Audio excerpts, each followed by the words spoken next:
কেন এসআইআর ভয় কেন? ভারতীয় নয় তাদের নাম ভোটার লিস্টে থাকবে কেন?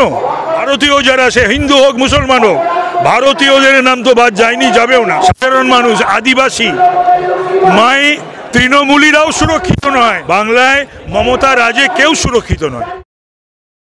নমস্কার স্যার, রাষ্ট্রীয় টিভি বাংলায় আপনাকে স্বাগত জানাচ্ছি। স্যার, বাংলায় খুব তাড়াতাড়ি এসআইআর শুরু হতে চলেছে, কিন্তু এখানে বলা হচ্ছে নাকি বাংলা এসআইআর শুরু হলে 1 কোটির বেশি মানুষ নাকি ভোটার লিস্ট থেকে বাদ যাবে। বৈধ ভোট একটিও বাদ যাবে না, অবৈধ ভোট একটিও থাকবে না। নো এসআইআর নো ভোট, এটা আমাদের স্লোগান। কেন এসআইআর ভয় কেন? ভারতীয় নয় তাদের নাম ভোটার লিস্টে থাকবে কেন? ভারতীয় যারা, সে হিন্দু হোক মুসলমান হোক, ভারতীয়দের নাম তো বাদ যায়নি, যাবেও না। ভারতীয়দের কোনো সমস্যা নেই, চিন্তাও নেই, কিন্তু ভারতীয় নয় এমন একটি নামও ভোটার লিস্টে থাকবে না। স্যার, যেখানে পুলিশের মা বোনেরা মানে স্বাভাবিক নেই, সেখানে আমরা সাধারণ মানুষরা কিভাবে স্বাভাবিক থাকতে পারি?